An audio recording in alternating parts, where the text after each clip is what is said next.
السلام عليكم ورحمة الله وبركاته. إن الحمد لله نحمده ونستغفره ونعوذ بالله من شرور أنفسنا ومن سيئات أعمالنا.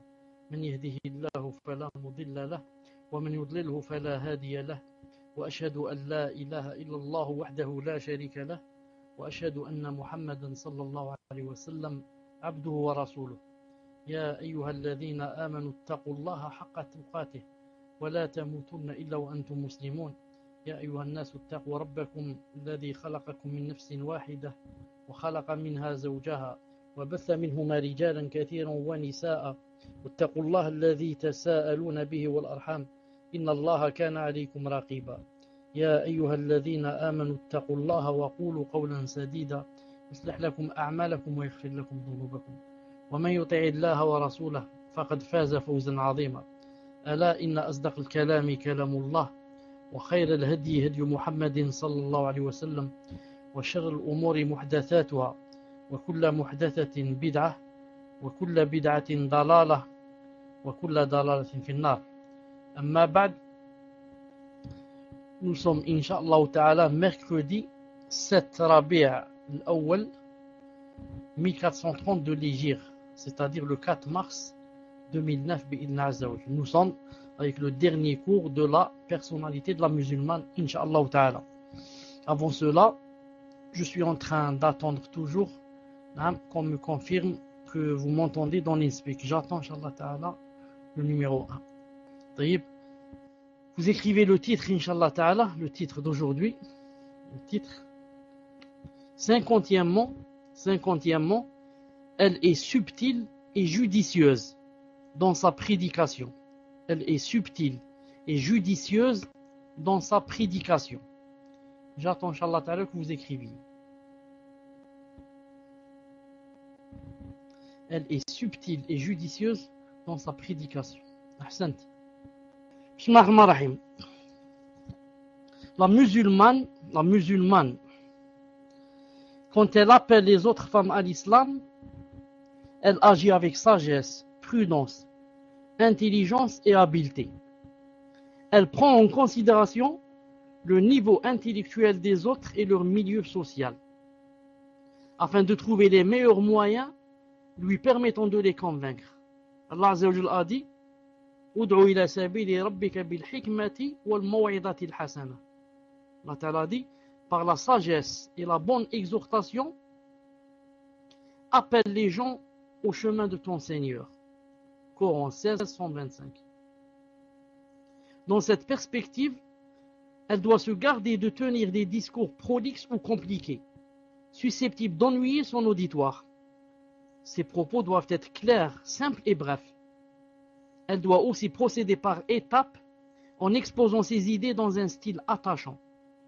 Ainsi, son auditoire parviendra aisément à suivre et à assimiler son discours. Telle est la méthode adéquate dans ce domaine, car elle était adoptée par le messager d'Allah sallallahu alayhi wa sallam.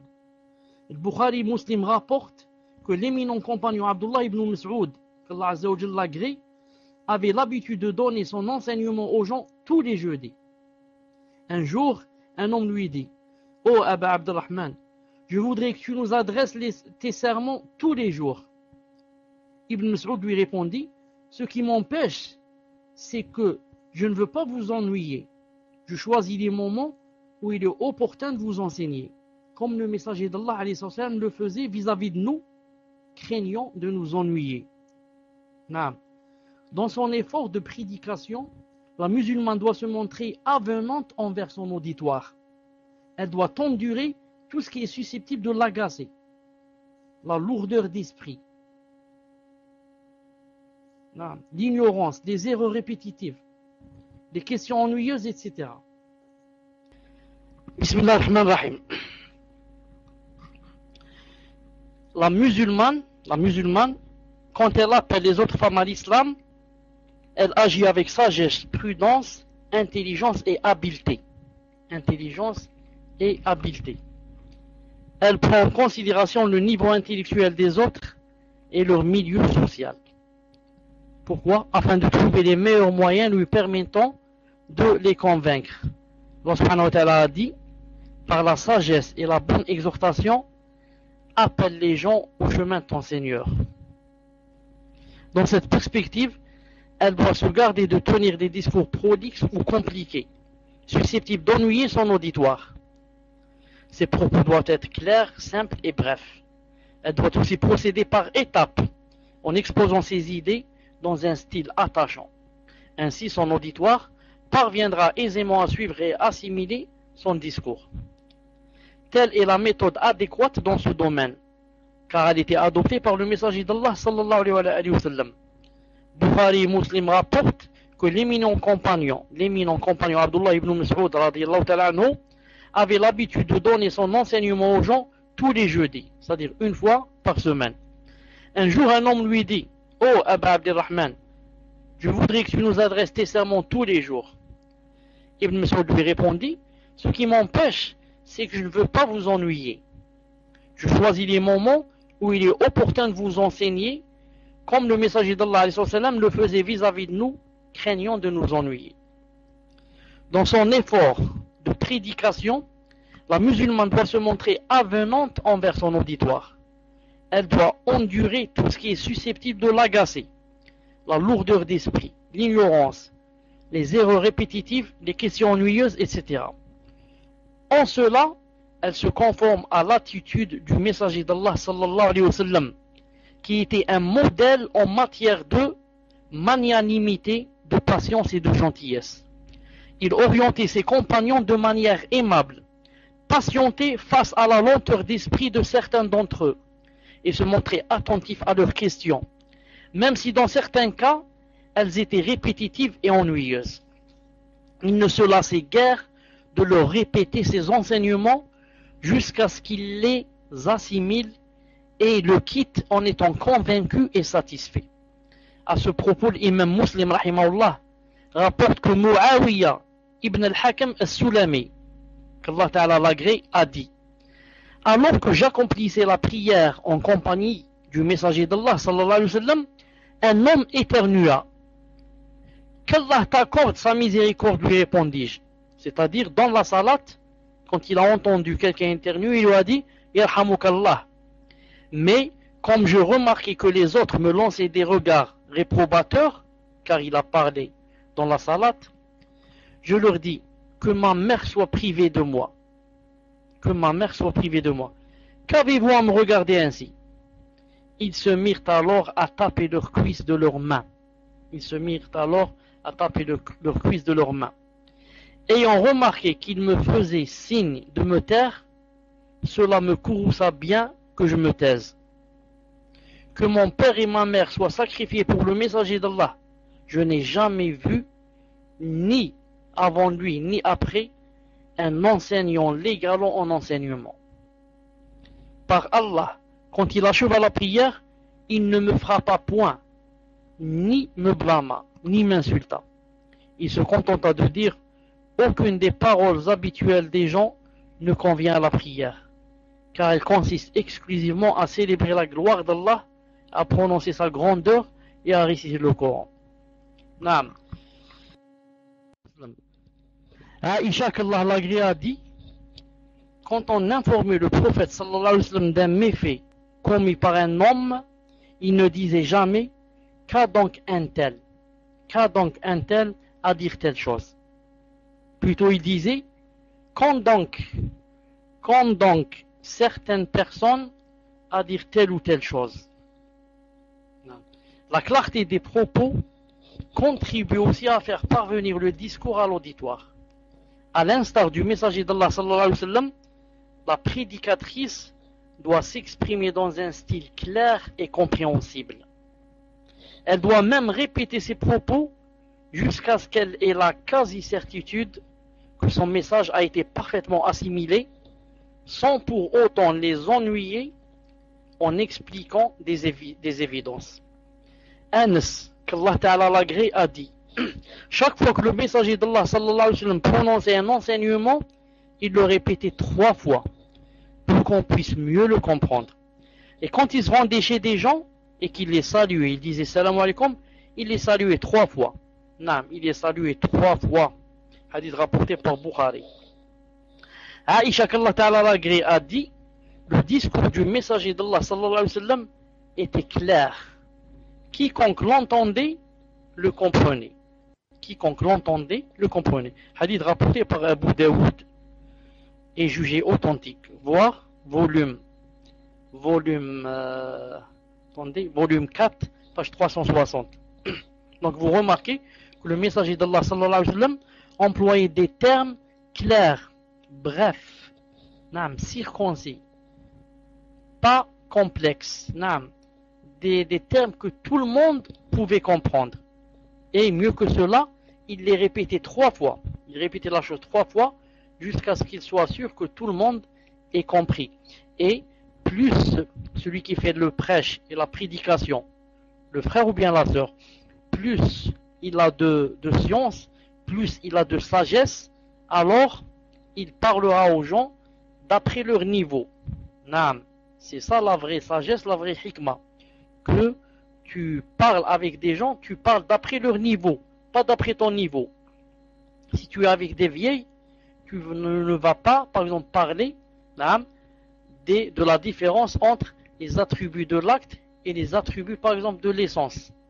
C'est une chose qu'aucune vieille ne peut comprendre. S'il y a une dans le monde, c'est déjà quelque chose. Mais je parle avec les vieilles des choses qui feront d'elles pour l'exhorter, par exemple, à jeûner, l'exhorter à faire la prière de la nuit, ou bien lui parler de la aqidah, mais la aqidah qu'elle peut comprendre. La aqidah qu'elle peut comprendre. Allah Ta'ala, il ne faut pas le ressembler, qu'il est au-dessus du ciel, des cieux, que voilà ce qu'il y a dans la tombe, et comme ça. Vous écrivez 51, elle fréquente les femmes vertueuses. 51, elle fréquente les femmes vertueuses. Alhamdulillah. Dans ses amitiés avec les autres femmes, la musulmane opte régulièrement pour les femmes vertueuses. C'est en fait ce genre de femme qui l'aide à approfondir sa piété, accomplir les bonnes œuvres et orienter celles qui ont besoin de sensibilisation en matière de religion. Fréquenter les femmes vertueuses ne saurait être que bénéfique. C'est une source de bien et de rétribution. Il contribue à mieux comprendre l'islam, à s'attacher encore plus à ses principes et à avoir une vision judicieuse des choses. Allah Azza wa Jal incite tout croyant sincère à tenir compagnie aux gens de piété et ne pas s'en détourner pour des raisons purement temporelles.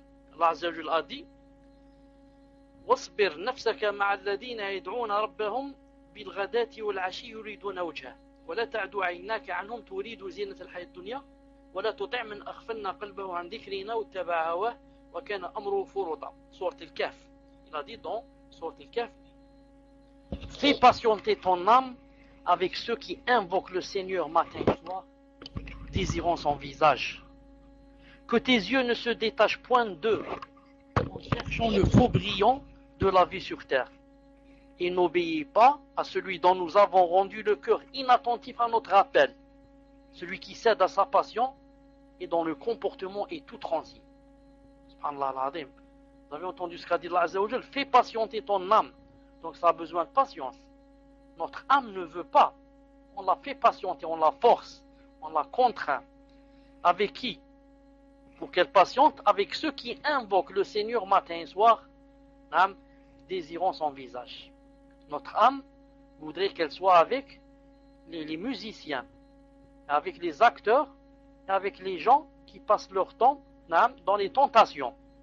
Mais nous, il faut que nous la commandions.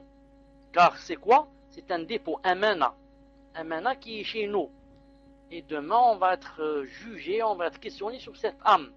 Cette âme qui va nous faire entrer en enfer si on va lui obéir.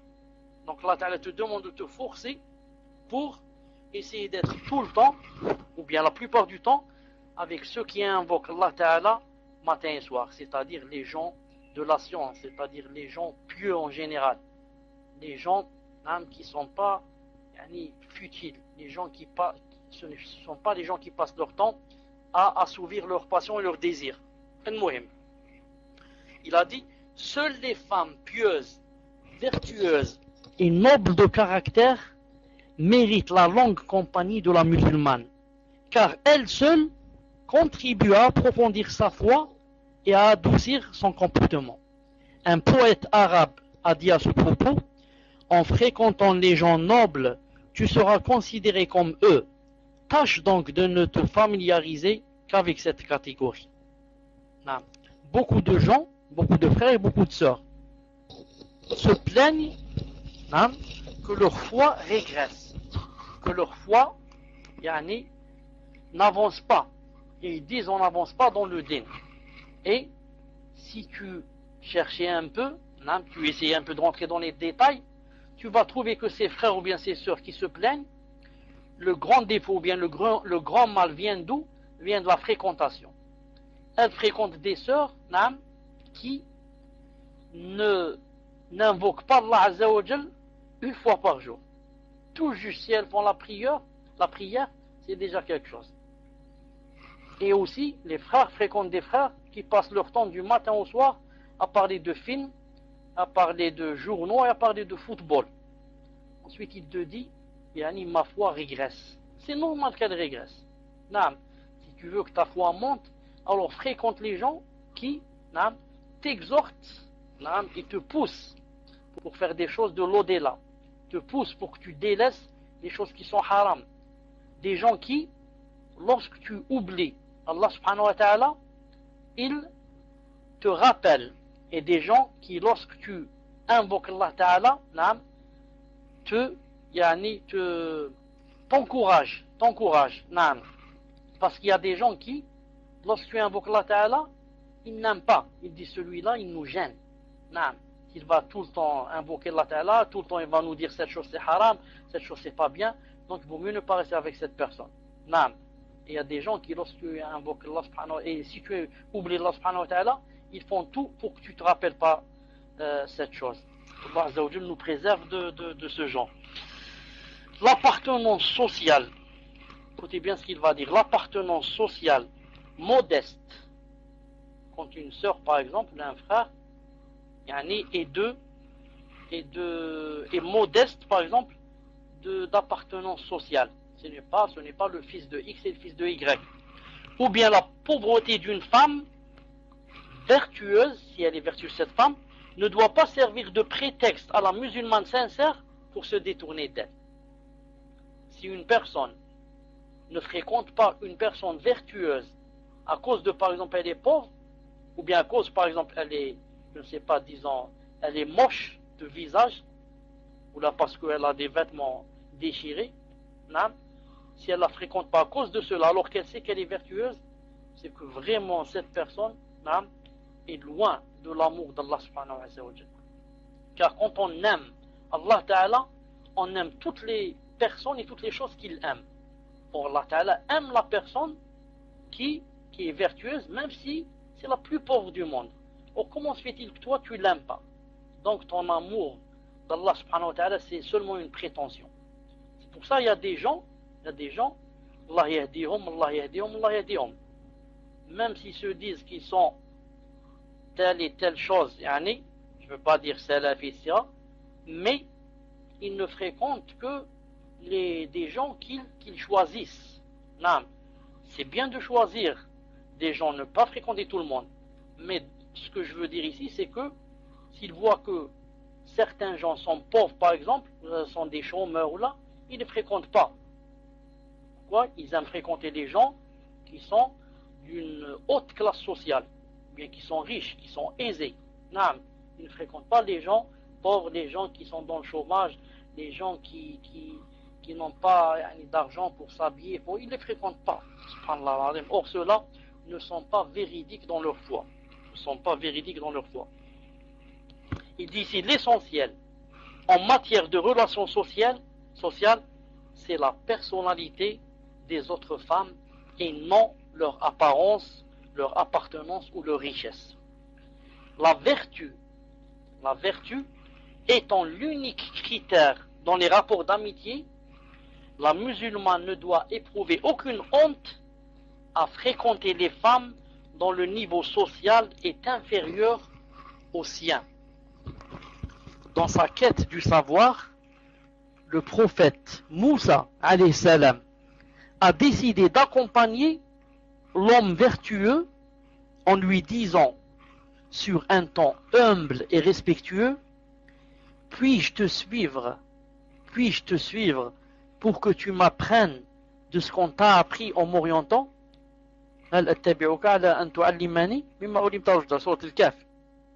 L'autre lui a répondu: vraiment tu ne pourras jamais être patient avec moi.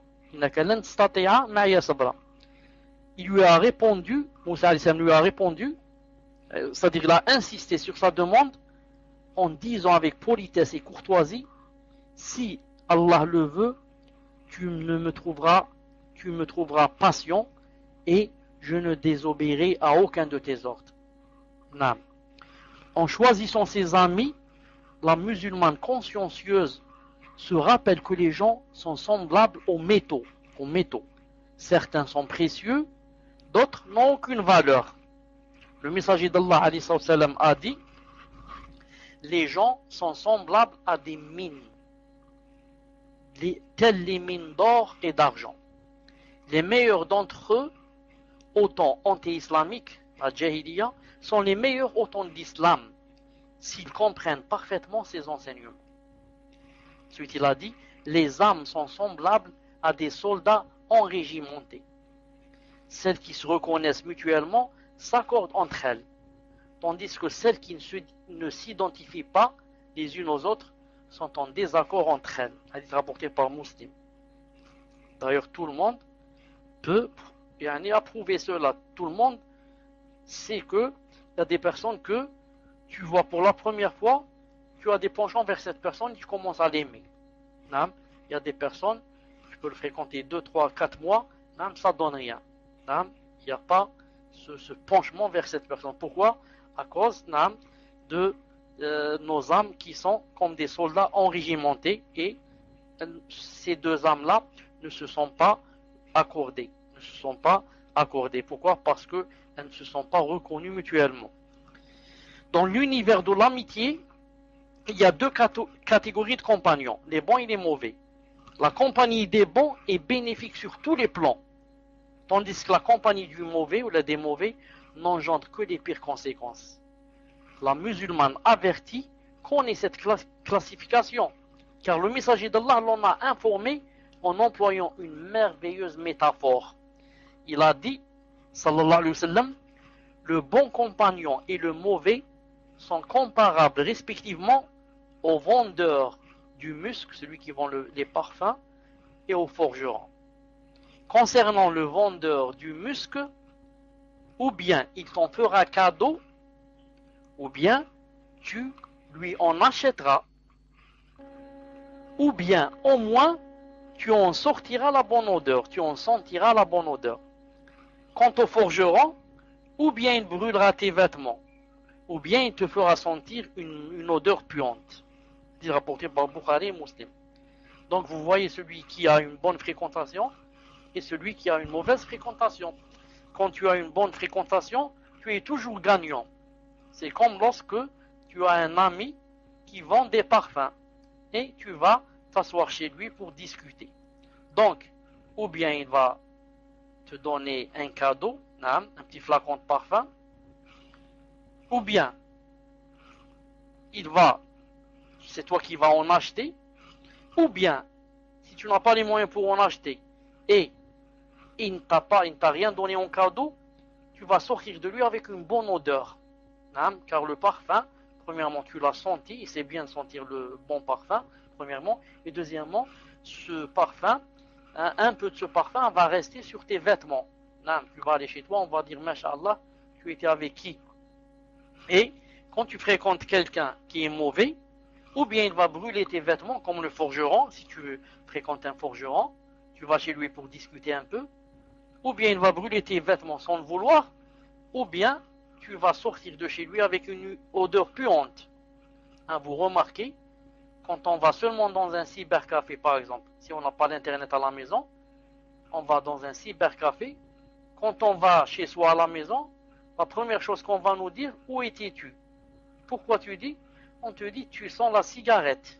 Tu sens la cigarette. Pourquoi? Tu vas t'asseoir devant des gens collés à eux, et à droite et à gauche. Et en face de toi et derrière toi, on fume. Et ils vont t'enfumer. Tu vas prendre tout ça ou sur tes vêtements. Il a dit, en raison de ces considérations, les compagnons tenaient toujours à rendre visite aux personnes vertueuses dont la compagnie les incitait à évoquer Allah Azza wa Jal et à attendrir leur cœur en méditant sur le sort des humains dans l'autre monde. À ce propos, Anas ibn Malik radiyallahu ta'ala anhu rapporte le récit suivant.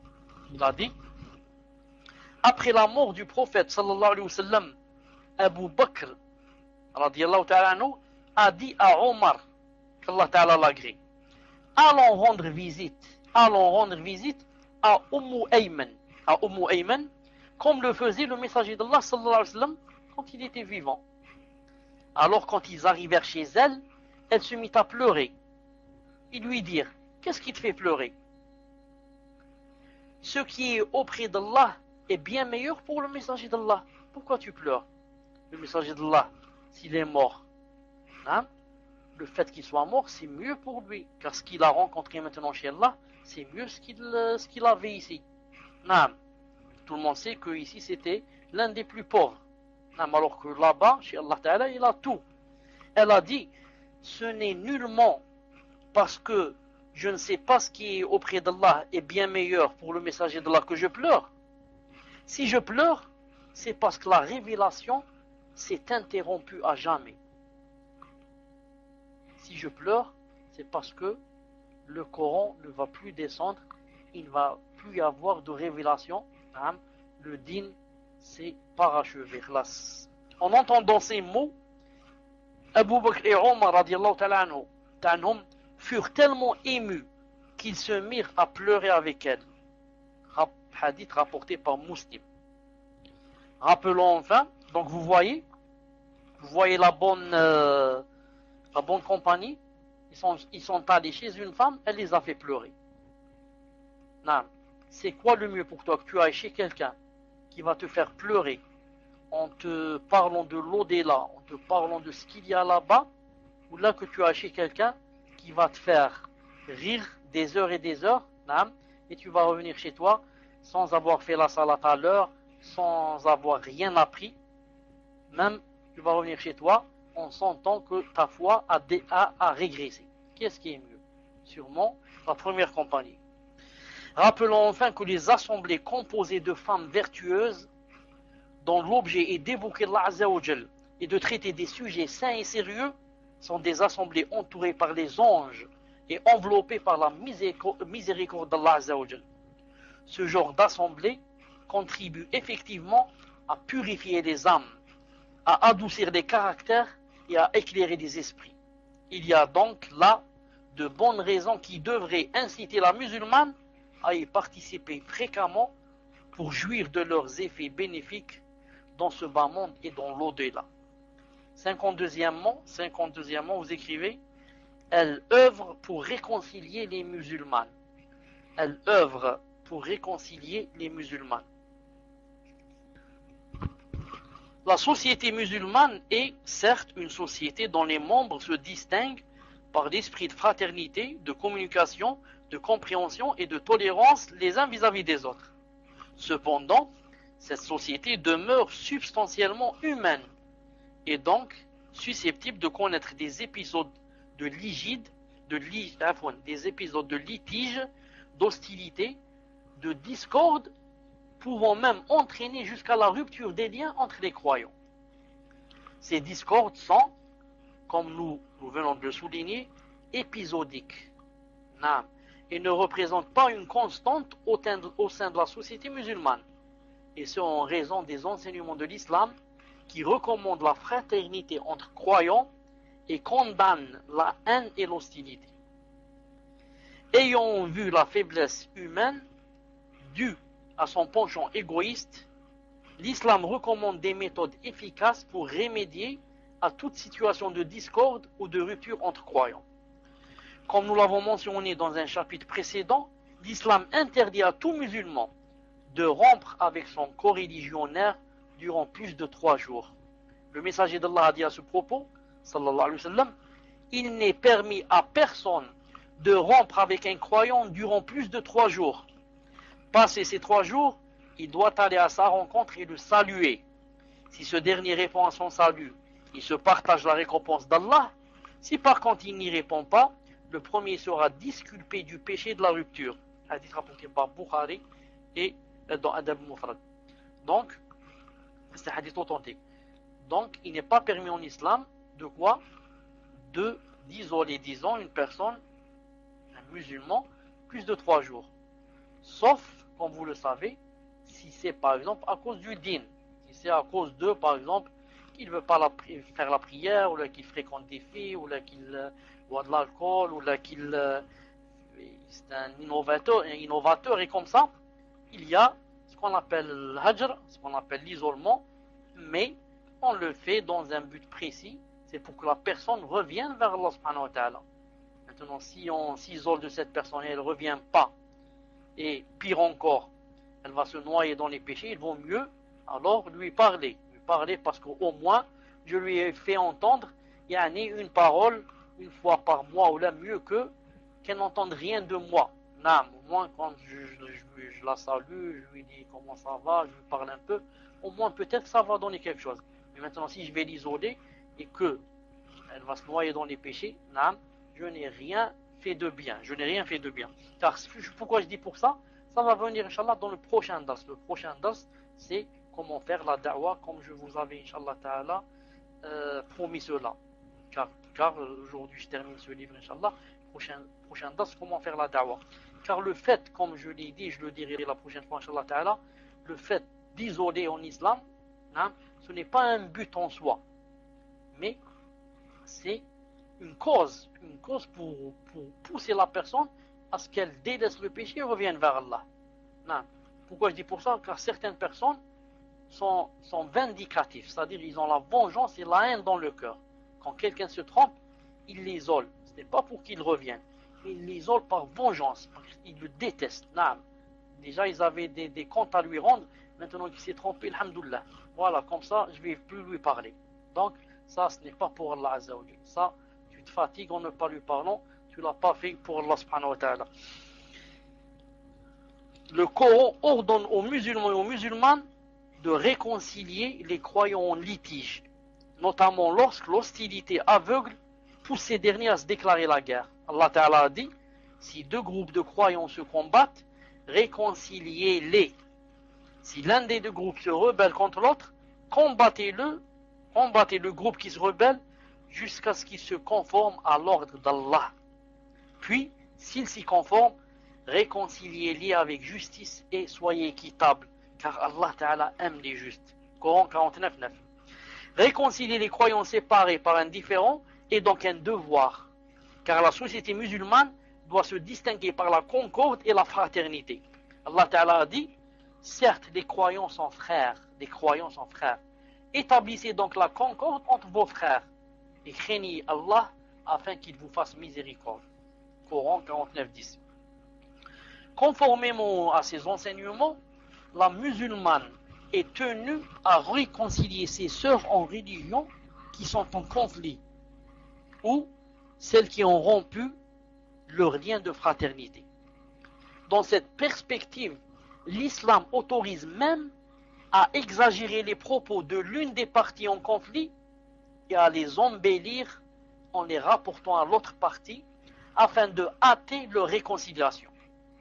Inventer des propos flatteurs et les attribuer à une personne en discorde avec une autre, dans l'unique intention de ramener celle-ci à des meilleurs sentiments en préparant ainsi la réconciliation, n'est pas considéré par l'islam comme étant un mensonge. C'est plutôt un mensonge licite, voire recommandé. Le Bukhari et Muslim rapportent, d'après Kulthum bint Uqba ibn Abi Mu'ayt, qu'Allah Ta'ala l'agrée, que le messager d'Allah sallallahu alayhi wa sallam a dit, n'est pas un menteur, celui qui réconcilie les gens en rapportant ou bien en disant des propos bienveillants. Hadith rapporté par Muslim. Dans une autre version de Muslim, il est dit que Kulthum a ajouté: je ne l'ai jamais entendu tolérer le mensonge qu'en ces 3 cas de figure: la guerre, la réconciliation entre les gens et entre un homme et sa femme. Un homme et sa femme. Hadith rapporté par Muslim. Naam. On va terminer avec 53. Vous écrivez 53, dernier sous-chapitre. Elles se mêlent aux femmes et endurent leur tort. Elles se mêlent aux femmes et endurent leur tort.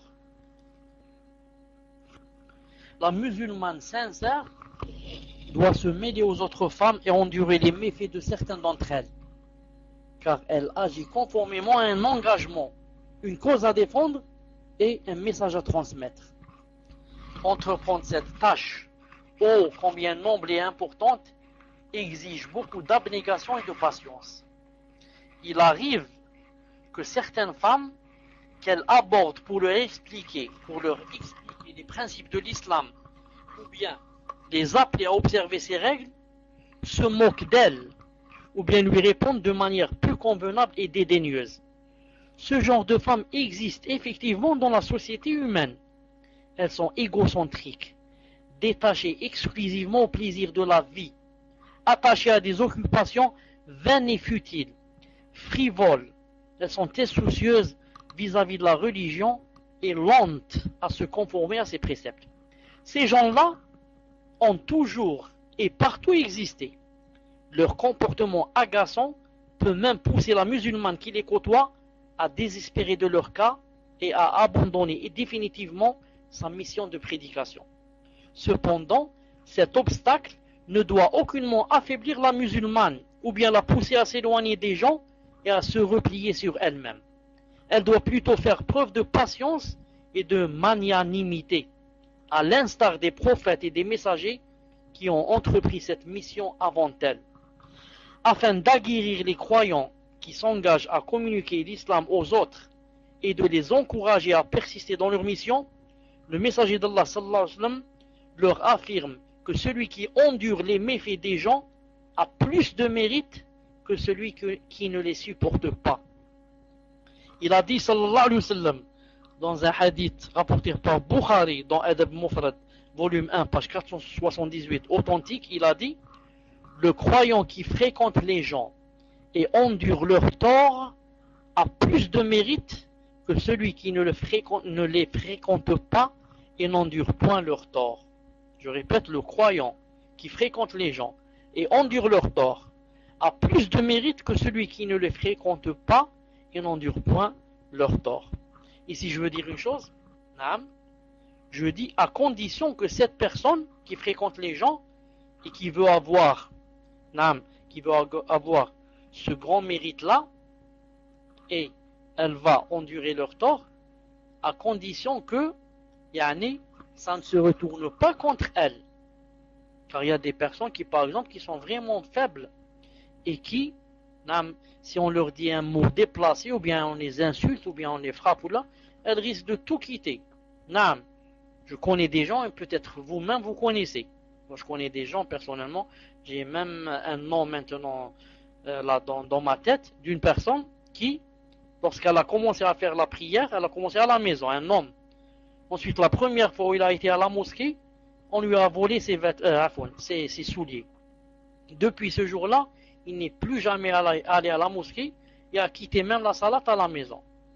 Il dit, puis moi je croyais que Allah Ta'ala, c'est-à-dire allait me sauver, ou là, comment on dit, puisque maintenant il les a laissés voler, donc je ne vois pas pourquoi je vais continuer à faire la prière. Bref, maintenant je dis que celui qui sait qu'il peut endurer avec les gens, s'il les fréquente et il endure avec eux, celui-là est mieux que celui qui se retire et qui n'endure pas. Non. Mais comme je viens de dire, à condition qu'il sache qu'il a un cœur fort.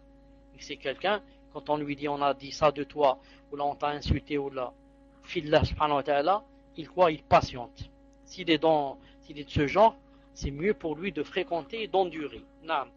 Le messager d'Allah sallallahu alayhi wa sallam ainsi que les prophètes qui l'ont procédé sont des modèles parfaits en matière de patience devant la rudesse des gens, leur futilité et leurs accusations mensongères.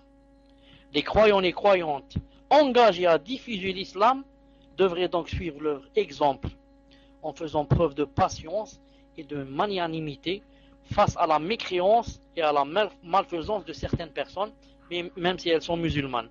Le Bukhari et Muslim rapportent un récit qui illustre parfaitement l'immense magnanimité du prophète sallallahu alayhi wa sallam. Écoutez bien ce qui va suivre. Un jour, le prophète sallallahu alayhi wa sallam fit le partage du butin. On lui a ramené un butin, de l'or, des chambres, etc. Il a commencé à partager le butin, comme il le faisait à plusieurs occasions. Mais un homme des Ansar, des Médinois, a dit, il a juré, il a dit par Allah, ce partage n'a pas été effectué pour le visage d'Allah. Allahu Akbar. Regardez, qu'est-ce qu'il a dit? Est-ce que vous connaissez une phrase plus mauvaise, plus mécréante que cette phrase? Que tu dises du messager d'Allah sallallahu alayhi wa sallam et tu jures, tu dis je jure par Allah, ô messager d'Allah, que tu es injuste. Allahu Akbar. Je jure, ô messager d'Allah, par Allah, que ce que tu viens de faire, tu ne l'as pas fait pour le visage d'Allah. Regardez le messager d'Allah, qu'est-ce qu'on dit de lui et comment qu'il répond. Alors le messager d'Allah sallallahu alayhi wa sallam fut péniblement ému au point que son visage changea de couleur. Il y a de quoi? C'est un être humain comme nous, il y a de quoi? Puis il a dit, sallallahu alayhi wa sallam, qu'est-ce qu'il a dit? Il a dit qu'Allah est l'âme de Moussa. Yani Allah yarham Moussa. Moussa, mon frère. Moussa, le messager d'Allah. Il a dit qu'Allah Ta'ala est l'âme de Moussa. Alayhi salam. Pourquoi? Qui, avec endurance, a subi une adversité plus dure. Cependant, il les a supportés. Il a dit Allah yarham Moussa, qui a subi une adversité plus dure que la mienne et il les a supportés. En prononçant ces mots, la colère du prophète sallallahu alayhi wa sallam se dissipa. Le ressentiment le quitta et il retrouva son indulgence habituelle. Tel fut le comportement des prophètes et des croyants qui appelaient sincèrement à la vérité,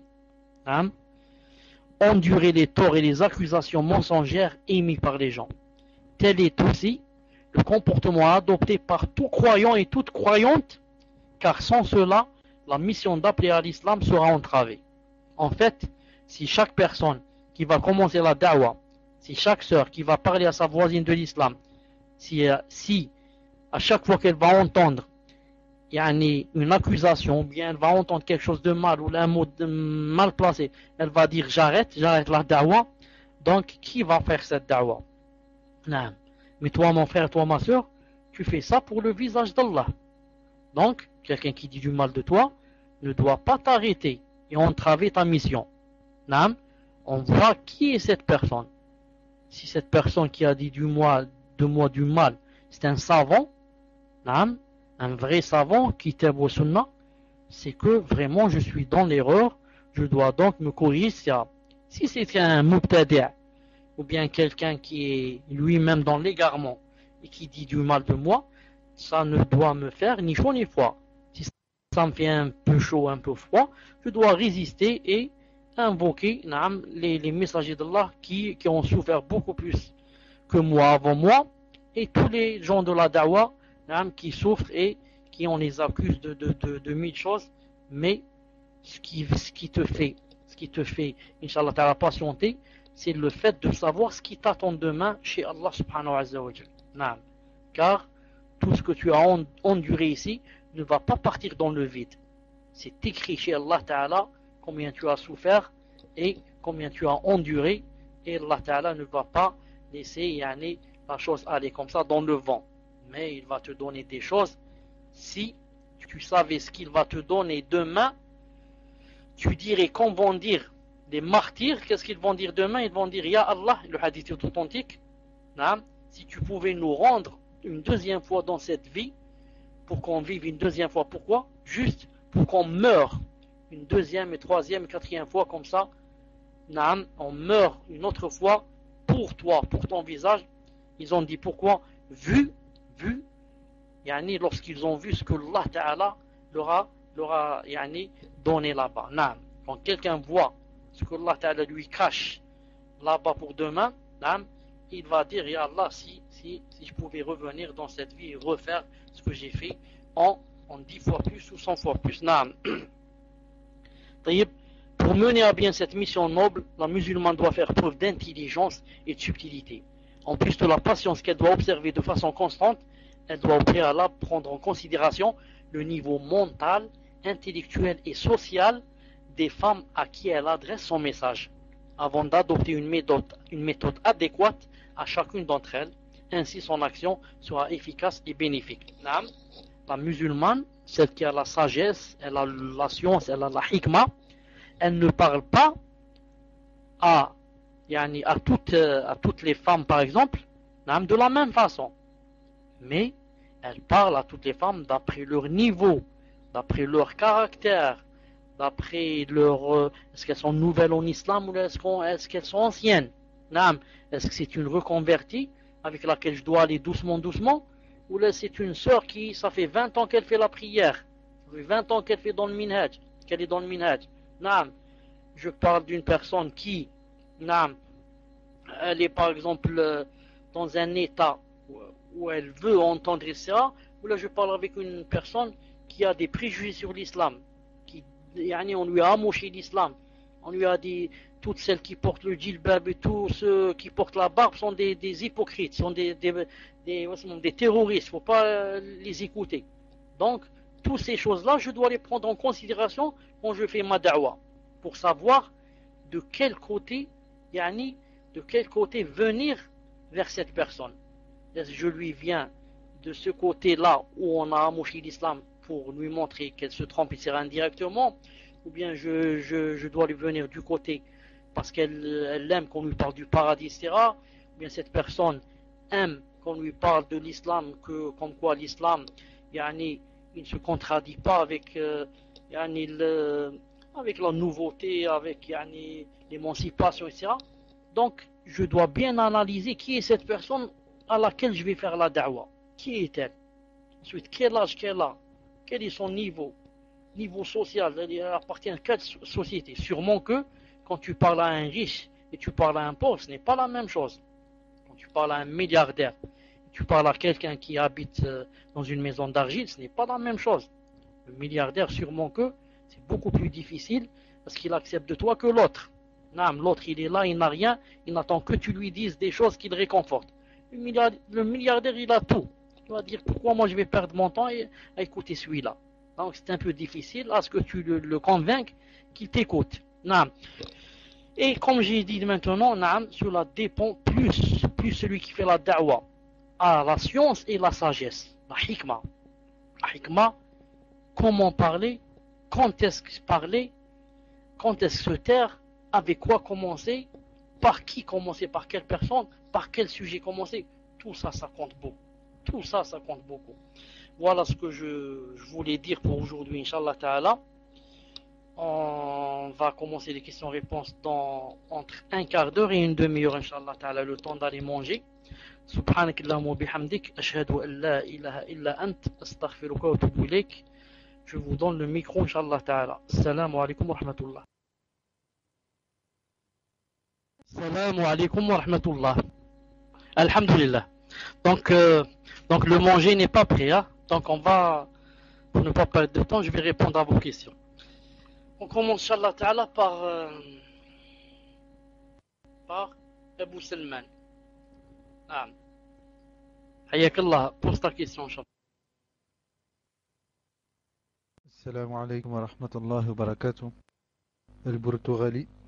Assalamu alaikum. Quand je me suis repenti, alhamdulillah, j'ai juré de faire 2 raka'at après l'Aïcha jusqu'à la mort. Si je l'ai fait, es bid'a. Barakallahu fikum. Tfaddal, Cheikh. Wa alaykum salam wa rahmatullahi wa barakatuh. Alhamdulillah. Naam. Je ne peux pas dire que ça rentre dans la bid'a, parce que ici il a fait ce qu'on appelle un nadr. Il a fait ce qu'on appelle un nadr. Et le nadr, vous savez que ce n'est pas bien de le faire. En règle générale, ce n'est pas bien de faire le nadr.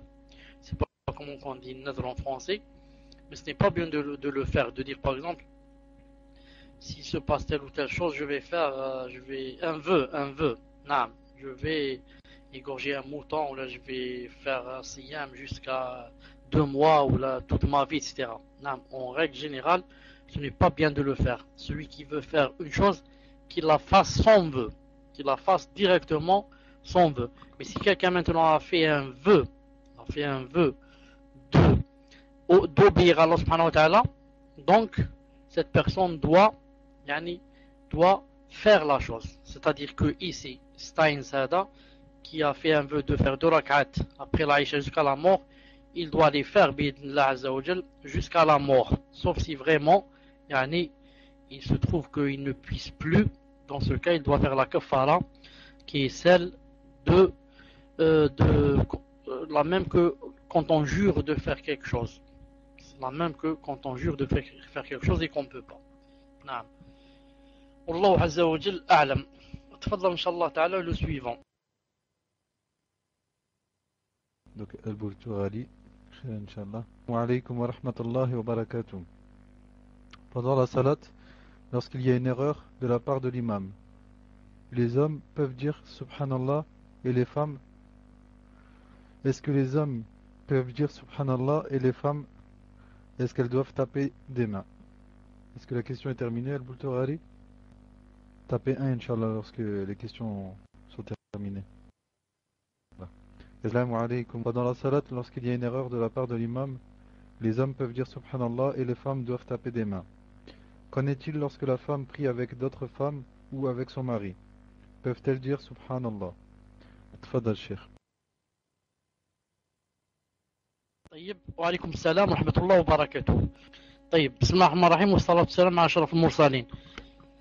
En ce qui concerne la question qui dit que la femme quand elle est derrière son mari ou bien elle fait la prière avec des femmes, est-ce que elle peut dire Subhanallah par exemple au lieu de frapper des mains, puisque elle n'est qu'avec des femmes ou bien qu'elle n'est qu'avec son mari? Cheikh Ibn Uthaymin a dit, si on voyait, si on analysait la chose par raisonnement et par logique, on dirait alors qu'elle peut, parce que elle est seulement avec des femmes ou bien elle est seulement avec son mari. Mais si on se basait seulement sur le hadith sans faire entrer la raison, on va dire qu'elle ne peut pas, parce que le hadith a dit quoi? Nam a dit que les femmes frappaient des mains et que les gens disent Subhanallah. Ibn Uthaymin a dit, et ça c'est général, on doit l'appliquer même quand la femme avec des femmes. Qu'est-ce qu'elle fait quand la femme est avec des femmes? Elle fait quoi? Elle frappe des mains, elle ne dit pas Subhanallah. Et quand la femme avec son mari, il a dit, elle frappe des mains, elle ne dit pas Subhanallah. Il a dit, c'est la vie le plus juste. Wallahu subhanahu wa ta'ala a'lam. Tfadal, on passe au suivant. Donc c'est la question de Urti Sounia. Salam alaykum wa rahmatullahi wa barakatuh. Une grand-mère très âgée, peur, et que doit-elle lui parler en priorité de façon générale? Qu'Allah vous récompense de nous éclairer à ce sujet. Amin. Tfadal, Cheikh. Wa alaykum salam wa rahmatullahi wa barakatuh. طيب, je n'ai pas entendu le début. Bon, je vais essayer de lire ce qui est écrit car ça coupe beaucoup et je n'entends que la fin. المهم, laissez-moi lire ce qui est écrit, Inch'Allah. Salam alaykum wa rahmatullahi wa barakatuh. Une grand-mère très âgée s'est convertie à l'islam depuis peu. Masha'Allah. Alhamdulillah. Elle est très malade et la sœur vous demande.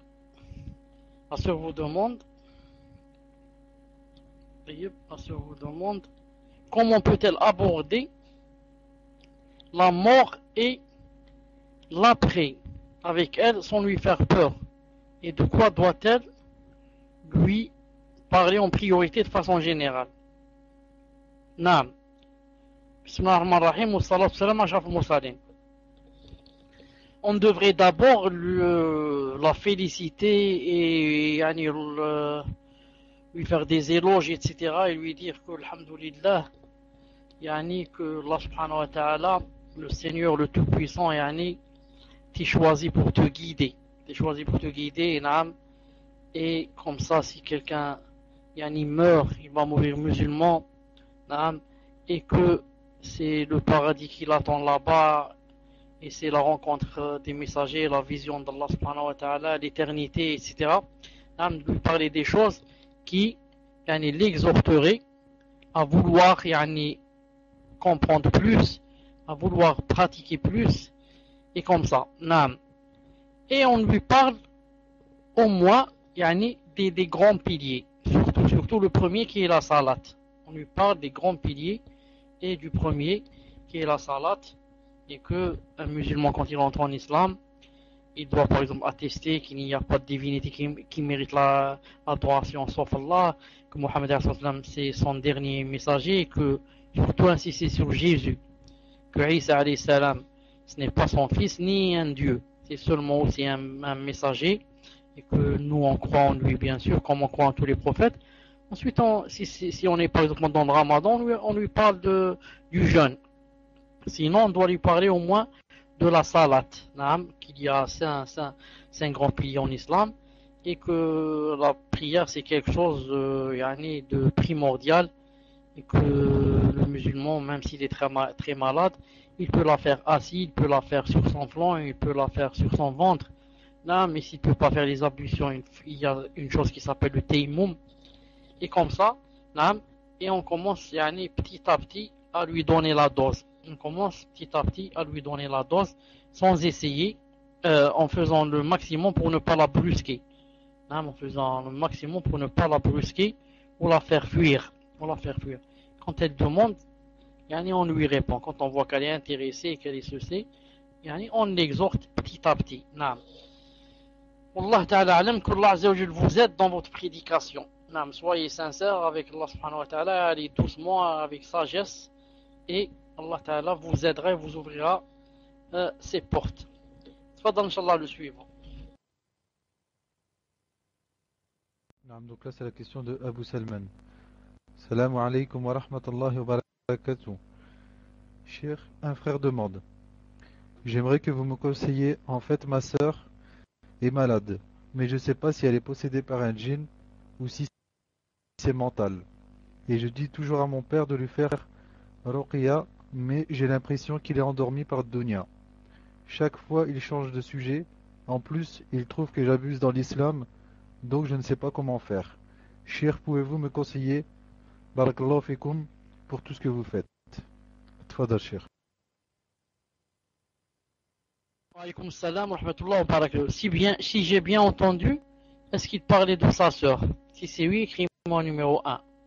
Est-ce que cette personne parlait de sa sœur qui était malade, possédée par un djinn? Si c'est oui, vous m'écrivez numéro 1. Donc je disais, ou bien, la réponse est ou bien, ce frère, c'est lui qui va faire lui-même la ruqya à sa sœur, car c'est très important, pour qu'on sache ce qu'elle a, si elle a pour qu'elle guérisse Bidna Azza wa Jal, ou bien il la prend chez un raqi, il la prend chez quelqu'un qui fait la ruqya en cachette. Ce n'est pas la peine de dire à son père, puisque son père est contre, etc. Alors, la solution, c'est de la prendre en cachette, de faire un rendez-vous avec une sœur qui fait la ruqya, sinon un frère, et il lui fait la ruqya bi'idnillahi subhanahu wa ta'ala, qu'Allah ta'ala la guérisse. Tfaddal suivant. Wa alaykoum salam wa rahmatullah. Donc j'entends pas vos questions, ça se coupe beaucoup. Donc donnez-moi le temps, Inch'Allah ta'ala, de lire la question. Un frère demande: salam alaykoum. Le fait que l'eau touche tout le corps est une obligation dans la grande ablution. Je voudrais savoir si par exemple j'ai une tache de peinture sur ma peau et que je ne peux pas l'enlever, est-ce que ma grande ablution est valide? Donc je disais, s'il y a quelque chose, s'il y a par exemple de la peinture, et que cette peinture par exemple ce n'est pas de la peinture à l'eau, c'est de la laque, et tout le monde sait que par exemple la laque, si elle est, il faut voir maintenant si elle est, comment on dit ça, épaisse. Si elle est épaisse, elle va elle va pas laisser l'eau arriver à la partie du corps. Dans ce cas, il faut faire son possible avant de faire les ablutions de l'enlever. Maintenant, si c'est une chose qui ne s'enlève pas, on est excusé. Mais quand est-ce que les ablutions sont plus valables? Si on peut l'enlever et on ne l'enlève pas. C'est un peu ça. C'est comme si quelqu'un, par exemple, a de la souillure dans ses vêtements. Et il l'enlève, il fait tout son possible. Il lève 10 fois, 100 fois, il lave 30 fois, ça ne s'enlève pas. L'essentiel, il a fait ce qu'il devait faire. Et, alhamdoulilah, il est excusé. La même chose ici. S'il peut l'enlever de façon à ce qu'elle parte, il doit l'enlever. Mais s'il ne peut pas, c'est quelque chose qui ne s'enlève pas ou là, Allah Ta'ala, l'excuse. Mais je pense, d'après ce que je vois, que c'est quelque chose de vraiment fin. Ce n'est pas épais, comme j'ai dit tout à l'heure, parce que quand la peinture est épaisse, le gros s'enlève. Le gros s'enlève. Il reste juste une petite plaque comme ça, très fine, qui, normalement, laisse l'eau passer, d'après ce que je connais de la peinture. Wallahu a'lam, tfaddal suivre. Amatul Haq, posez votre question, Inch'Allah. Afwan, cher. Salam alaikum wa rahmatullah, cher. Qu'Allah vous récompense pour ce cours. Amin. Ma question est-il obligé d'apprendre les 3 fondements par cœur et en arabe? Wa alaykoum salam wa rahmatullah, vous m'entendez? C'est dommage pour tout ce temps qui est parti comme ça dans le vent. C'est dommage pour tout le temps qui est parti comme ça dans le vent. Enfin, pour ne pas perdre de temps. Réponse, il n'est pas obligé d'apprendre les 3 fondements par cœur et en arabe. Il n'est pas obligé. Le Coran lui-même, qui est la parole d'Allah subhanahu wa ta'ala, ce n'est pas obligé qu'on l'apprenne. Qu'en est-il maintenant des 3 fondements? Mais c'est un livre que tout débutant, par exemple, devrait connaître et essayer de le mémoriser. Mais ce n'est pas une obligation. Bi'idhnillah ta'ala. Tfaddal prochain. Salam alaikum, shir. Nous avons beaucoup de frères qui font preuve d'exagération au sujet du comportement de leurs femmes avec leurs beaux-frères. Pourriez-vous nous expliquer le hadith qui dit que le beau-frère, c'est la mort? Quel est le jugement par rapport au beau-frère lorsque la femme est avec son mari? Peut-elle rester dans la même pièce avec eux si elle est couverte et que son mari est présent? Wa alaykoum salam wa rahmatullah wa barakatuh. Vous m'entendez? En ce qui concerne cette chose, ou cette question, et beaucoup de choses, on va trouver que la plupart des gens ne peuvent pas maintenir le milieu, sont dans les extrêmes. C'est-à-dire, ou bien ils font comme font certains qui interdisent toute chose à leur femme, c'est-à-dire qu'elle ne doit pas parler avec le beau-frère, qu'elle ne doit pas lui ouvrir la porte, qu'elle ne doit pas le saluer, qu'elle ne doit rien. Ou bien ils ouvrent toute chose, comme certains frères qui laissent quoi? Qui laissent leur femme avec le beau-frère et vont par exemple étudier, vont en Égypte, vont en Inde, vont je sais pas où, et ils laissent, comme m'a dit une sœur, elle m'a dit, on m'a laissé seul avec le beau-frère, seul dans un appartement, subhanallah al-azim. Alors que maintenir le milieu, c'est la chose la plus vraie, la plus juste, c'est quoi? C'est que le beau-frère, on ne doit pas le laisser en tête à tête. On ne doit pas laisser en tête à tête. Mais si le mari est présent, il est permis qu'elle s'assoie, par exemple, dans une pièce où il y a le beau-frère. Dans une même pièce où il y a le beau-frère, s'il y a le mari qui est présent. Ou bien le père du mari. À condition qu'elle soit habillée, comme par exemple lorsqu'elle sort dehors. Et ce n'est pas aussi interdit de prendre un repas ensemble aussi, si le mari est présent, si le père du mari est présent, avec la permission du mari. S'il est absent, il y a son père. Et comme ça, il a fait toi de Cheikh Ibn Baz, rahimahullah, je vous l'ai lu plusieurs fois. Donc il faut, Inch'Allah Ta'ala, être au milieu, ne pas exagérer dans le fait de tout interdire, jusqu'à interdire le halal, et ne pas exagérer de tout permettre jusqu'à permettre le haram. Wallahu subhanahu wa ta'ala a'lam. نعم تفضل. C'est la question à Soliman. Je vais la lire, Inch'Allah. Salam alaikum. Salam alaikum. Jazakumullah khairan pour ce cours. Je vais être hospitalisé pendant une journée.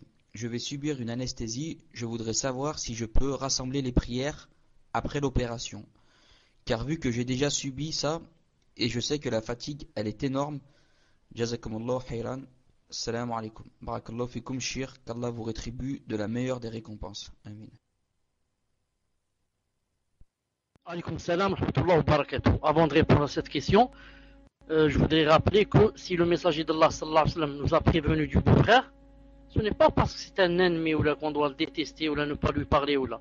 Mais c'est comme disent les savants que le beau-frère rentre facilement à la maison car il est chez lui. Il va rentrer chez la maison de ses parents. C'est en ce sens que il peut faire le haram sans que personne ne le lui interdise. Si on voyait, comme dit Cheikh Ben Uthaymin, si on voyait un voisin rentrer dans la maison de quelqu'un, on peut lui interdire. On lui dit où vas-tu? C'est la maison de X. Qu'est-ce que tu viens faire là? Tu n'es pas du quartier comme ça. Mais est-ce que quelqu'un peut dire au beau-frère pourquoi tu rentres chez toi? C'est dans ce sens que s'il est vicieux, etc., il peut faire le haram. Naam. Sinon, Inch'Allah Ta'ala, comme je l'ai expliqué. Naam, pour le frère, comment il s'appelle, pour le frère Suleiman, Inch'Allah Ta'ala, tu joins entre les salats. Tu rassembles entre les salats. Et s'il y a quelqu'un qui peut rassembler entre les salats, c'est toi, Inch'Allah Ta'ala, dans ta situation. Naam. Tfaddal le prochain, Inch'Allah. Ibn Abu Bakr, je vous ai retiré le raid. C'est à votre tour, Inch'Allah. Salam alaikum wa rahmatullah. Doit-on faire salat istihara pour toute entreprise? Exemple, une personne fait salat istihara pour ouvrir une société. Il l'ouvre, puis dans cette société, il a des choix à faire. Acheter du matériel, doit-il faire salat istihara pour toute entreprise liée à sa société? Wa alaykoum salam wa rahmatullahi wa barakatuh. Naam, à chaque fois que, c'est comme c'est dans le hadith, à chaque fois qu'il hésite entre deux choses. Naam, quand il n'hésite pas, c'est pas la peine qu'il fasse l'istikhara. Mais quand il hésite entre deux choses, ou là une chose il ne sait pas s'il l'a fait ou il ne l'a fait pas, même si c'est une chose minime, naam, il fait l'istikhara comme ça. Quand il l'a fait, Inch'Allah Ta'ala, il a le cœur apaisé, il a le cœur serein. Naam, c'est bien, avant de faire un choix, s'il hésite, de faire la salat istikhara, même si c'est à chaque fois, bi'idnillahi ta'ala. Tfaddal suivant. Donc j'ai la question de Ubaydallah, je vais la poser Inch'Allah. Salam alaikum wa rahmatullahi wa barakatuh. Une sœur demande: dans mon entourage, une sœur me fait des problèmes avec les autres sœurs. Elle surveille tous mes faits et gestes, mes invitations, ce que je donne aux sœurs, ce que je dis et ne dis pas. Puis elle m'envoie des messages par l'intermédiaire des sœurs sans me parler directement, ce qui crée une grande fitna. Elle me reproche de ne pas avoir un comportement de sœur salafia et m'a même dit qu'il ne suffit pas de porter un djilbab. Cette sœur m'a fait beaucoup de mal et je crains pour ma foi dans le sens où pendant mes prières, je pense à elle. De plus, je ne suis pas la seule à avoir été touchée par le mal de cette sœur. Elle agit comme ça avec d'autres. Ai-je le droit de m'éloigner de cette sœur et refuser ses invitations? Barakallahu fikum. Wa alaykoum salam wa rahmatullahi wa barakatuh. Je l'ai dit une fois, je l'ai dit plusieurs fois, l'islam ne nous oblige pas à ce que on soit l'ami de tout le monde. Non. Mais il nous oblige seulement à ne pas couper les liens. C'est-à-dire la moindre des choses, comme dit Cheikh Ben Uthaymin, il a dit que ça va pas bien avec une personne et que je veux pas lui parler, etc. Il a dit, il y a quoi? Il y a le hadith de ne pas dépasser 3 jours. Il a dit, au moins tous les 3 jours, quand je rencontre, je lui dis salam alaikum. Bon, si tu dis salam alaikum, tu as déjà 3 jours devant toi où il est permis de ne pas parler. Donc je dis, c'est à elle de décider. Si elle voit que vraiment cette personne lui fait mal, elle n'est pas obligée de faire d'elle une amie. Mais à chaque fois qu'elle la rencontre, elle la salue. Et si elle lui envoie une invitation, elle voit. Par exemple, si en allant chez elle, elle sait que, par exemple, elle va être une cause pour dissiper ce malentendu. Donc elle y va. Si elle voit qu'en allant là-bas, c'est la fitna qui grandit et elle va mal lui parler, elle va ceci, elle va cela. Dans ce cas, elle n'est pas obligée d'y aller. Elle n'est pas obligée d'y aller, car d'ailleurs je donne comment que ça s'appelle? Je donne une nasiha à cette sœur. Il n'y a pas comme fixer un rendez-vous avec elle, ou bien l'inviter, ou bien aller chez elle, ou bien et se parler en tête à tête. Et se parler en tête à tête et lui dire voilà, l'islam aime la franchise. Je voulais te dire une chose pour Allah subhanahu wa ta'ala. Tu sais bien que tu es une bonne amie, que je t'aime assez bien, etc. Mais voilà, que tu le veux ou pas, peut-être sans le vouloir, mais tu me fais beaucoup de mal. Et je sais, peut-être tu le fais pas exprès, mais je suis vraiment peiné parce que quand j'entends ce que tu me dis, ce que ceci, ce que cela. Et elle essaie de se réconcilier avec elle, c'est la meilleure des choses, bi'idna azza wa jal. Mais si l'autre ne veut pas ou veut toujours être un ennemi et déclare la guerre, elle n'est pas obligée d'aller chez elle, ni d'accepter ses invitations. Naam. Wallahu subhanahu wa ta'ala alam. Tfaddal suivre. Donc c'est la question de Zoubir. Après on passera aux questions d'InSpeak, Inch'Allah. Salam alaikum. Une sœur demande. Je connais une sœur qui est mariée. Elle et son mari prétendent avoir un don qui leur a été donné par Allah Azzawajal, que j'ai vu de mes propres yeux.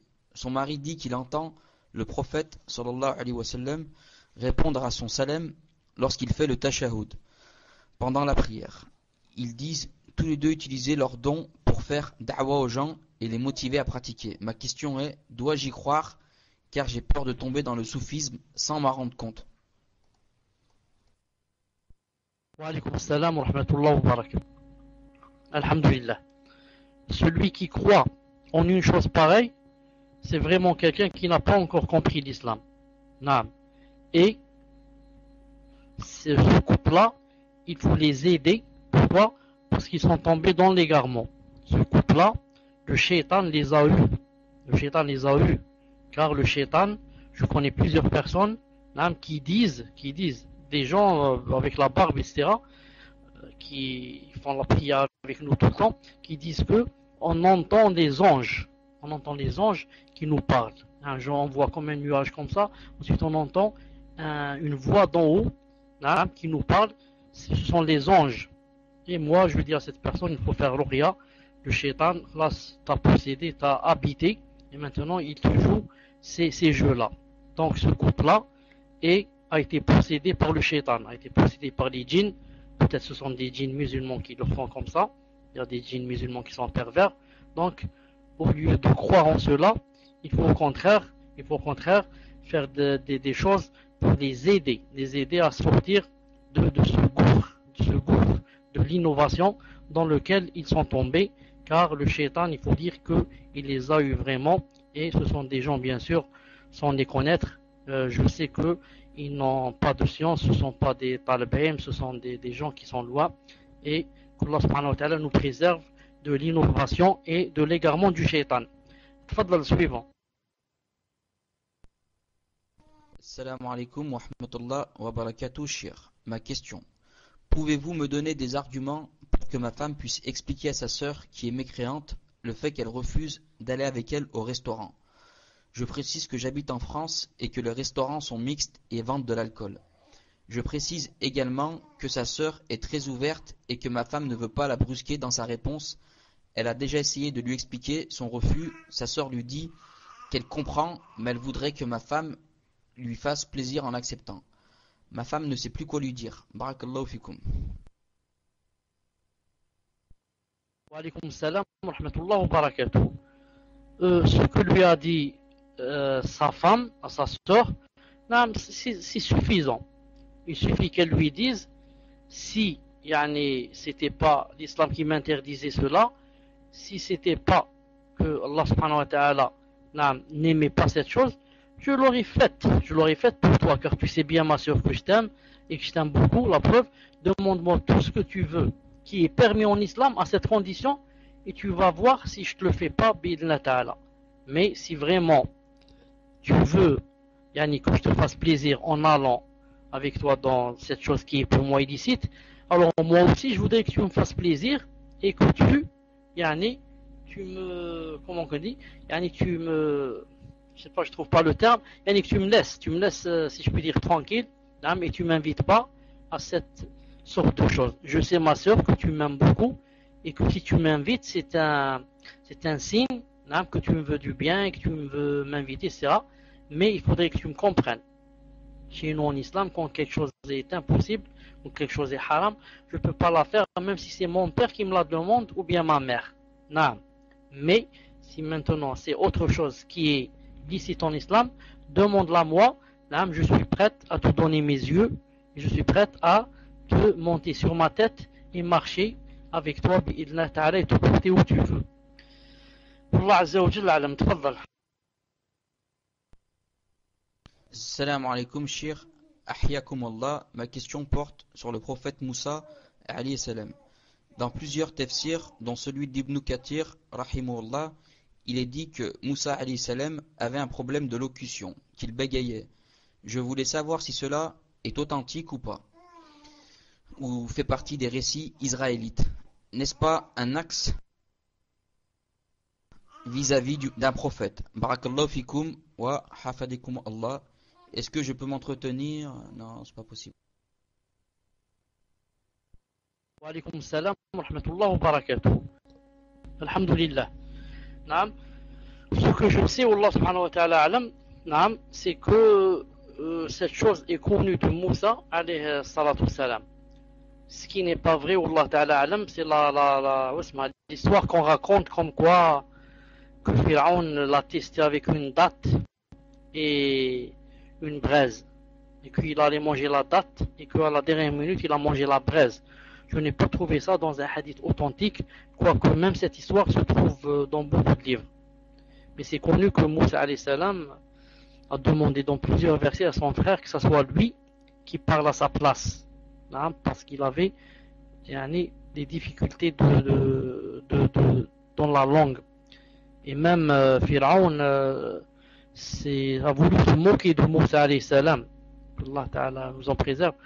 Quand il a dit que Ana khayrun min hadal, c'est pas le verset où il dit Wala yakadu yubi, c'est-à-dire il critique Moussa comme quoi il ne peut pas montrer quand il parle. Il a dit Wala yakadu yubin. Abdullah 15, hayakallah. Naam.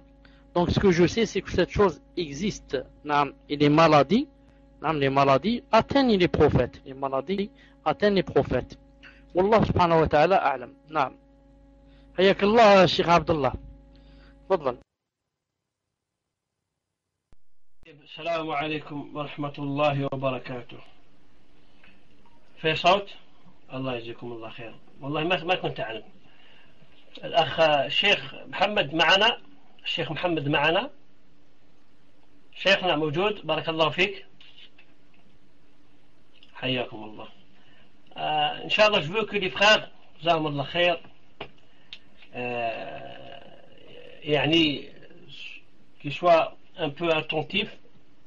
Je vais vous faire entendre la parole de Cheikh Abdel Malik Ramadani que je viens d'enregistrer, ça fait pas plus de 2 heures. Inch'Allah, et le frère comment il s'appelle, Ibn al-Qayyim, si tu peux traduire, sinon on essaiera de traduire يعني بعد إذن الشيخ. طيب ممكن يا شيخ؟ هل هذا ممكن يا شيخ محمد؟ بارك الله فيك شيخ محمد. يعني داخل دقيقتين فقط يا شيخ، أمر بسيط جدا إن شاء الله. لا دقيقتين فقط إن شاء الله. وصية من الشيخ عبد المالك لكم، يعني un conseil de Cheikh Abdel Malik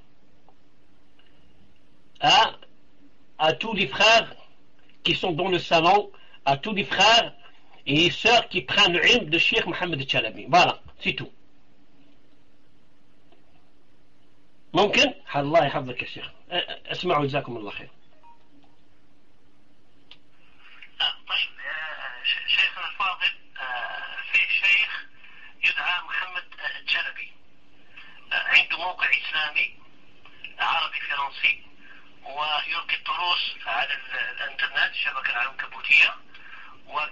خطيب وإمام في الكويت. نريد من حضرتكم يا شيخ أن يعني كنتم تعرفونه يعني أن تنصحونا بارك الله فيكم فيما يخص هذا الشيخ. جزاكم الله خير يا شيخ. الشيخ محمد شلبي من معارف القدماء، وقد عرفته في الجزائر على خير كثير، فهو صاحب عقيدة سلفية وخلق قويم ومحافظ على شعائر دينه، وله علم ينفع الله تعالى به من يجلس عنده ويستمع له ويقرأ له. عرفته من قديم وهو على الجد إن شاء الله تعالى.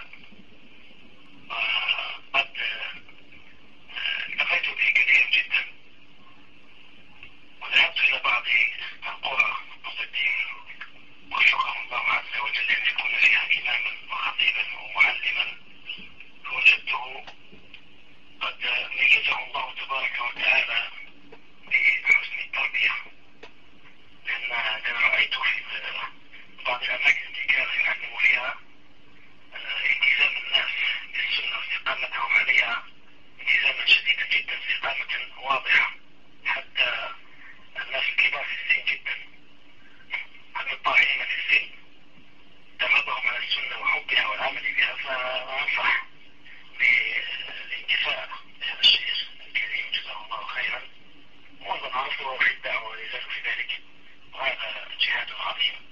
فالله تبارك وتعالى تقبل منا ومنه وممن يطلبون العلم على يديه على يدي غيره من أهل الحق، والله ولي التوفيق.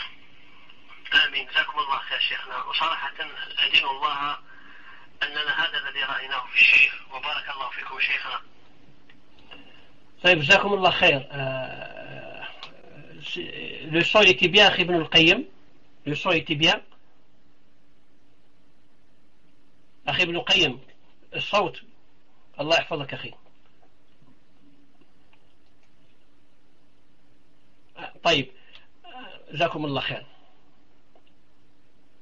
وي صبا سيتي الحمد لله خلاص. هذا الشيخ عبد المالك الرمضاني حفظه الله ورعاه, que je lui ai posé la question moi-même sur Cheikh Mohamed Chalabi. Est-ce qu'il le connaît? Est-ce qu'il nous conseille de prendre le ilm chez lui, de lui, etc. Et qu'est-ce qu'il connaît de Cheikh Mohamed Chalabi? Barakallahu fikum. Le Cheikh, il a dit que Cheikh Mohamed Chalabi, il le connaît depuis longtemps. Il a rencontré le Cheikh à plusieurs rencontres, à plusieurs fois. Et le Cheikh, il est sur une aqida salafiyya, et bonne manière et bonne akhlaq. Et là même, le Cheikh Abdel Malik a eu la chance et l'occasion de voir les places, les villages où Cheikh Mohamed Chalabi, les lieux où il était imam ou khatib dans cette mosquée. Il a vécu du bien, il a vu que les gens l'ont accepté, il a fait une bonne tarbiya, une bonne éducation à ces gens, même les grands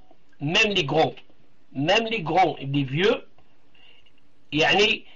الشيخ حفظه الله ورعاه, il a pu, بفضل الله عز وجل ومنه عليه, d'après ce que Cheikh Abdel Malik a dit, il a eu un صدى كبير, un changement بفضل الله عز وجل, ثم الشيخ de sa manière et de ses akhlaq et de sa façon et de sa aqida. Et il nous conseille de prendre l'ilm de Cheikh Mohamed Chalabi. Il a dit prenez le ilm de Cheikh Mohamed Chalabi. Vous allez vous bénéficier et prenez le ilm de Cheikh Mohamed Chalabi. Qu'Allah Azza wa Jal le récompense, c'est un genre de djihad qu'il le fait. Et qu'Allah vous récompense et récompense toute personne qui est liée à cette da'wah. Et surtout Cheikh Mohamed Chalabi. Alors ça c'est une chose que barakallahu fikum, le Cheikh ne m'a pas demandé. Pour vous dire, c'est pas le Cheikh qui m'a demandé. Et adinullah, et Allah est mon témoin, le Cheikh m'a rien dit. C'est moi qui j'ai fait ça par moi-même. Parce qu'il y a des fois des gens, qu'Allah Azza wa Jalla les guide. Nous on connaît Cheikh, nous il y a des frères qui ont étudié chez le Cheikh en Algérie, qui sont des imams dans des mosquées. Je vous le dis ça, moi je connais des frères qui ont étudié chez Cheikh Mohamed Chalabi, et maintenant ils sont des imams dans des mosquées. Nous, on connaît Cheikh, au bled, alhamdulillah, Cheikh Ali. Il y a des frères qu'Allah Azza wa Jalla guide des fois, il exagère, et des fois, alhamdulillah, moi j'ai vu que Cheikh, Fadallah Azza wa Jalla, il a ce nombre, il a des frères de France, etc. Je voulais juste ajouter une chose qui peut aider ceux qui veulent demander après le Cheikh, et en même temps aider cette dawa. On le fait pour Allah Azza wa Jalla. Le Cheikh, je sais qu'il n'a pas besoin de ce qu'il y a de Cheikh. Le Cheikh n'a pas besoin de ce qu'il y a de Abdallah Kaz. Le Cheikh, ce qu'il fait, il le fait pour Allah Azza wa Jalla.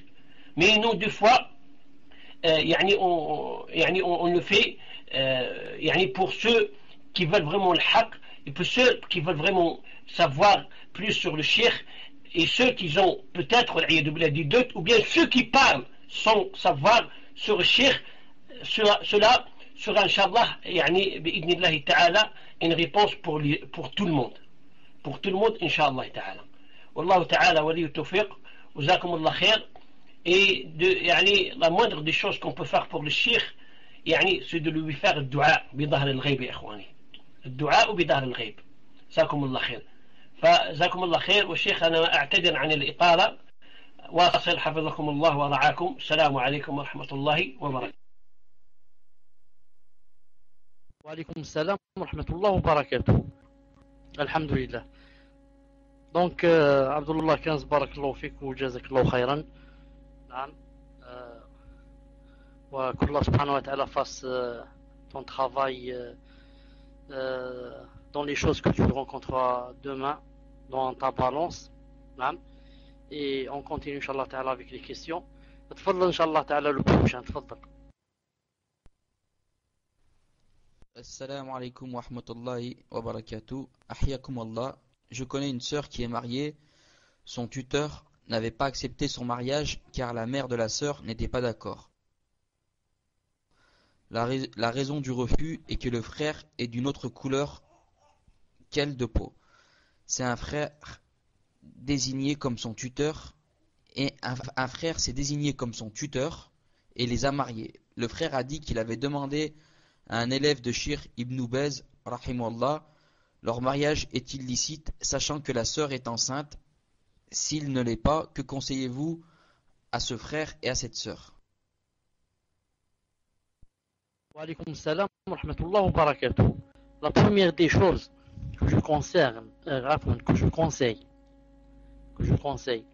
à ce couple et à ceux qui font la même faute qu'eux, c'est quoi? Vous savez où est la faute ici?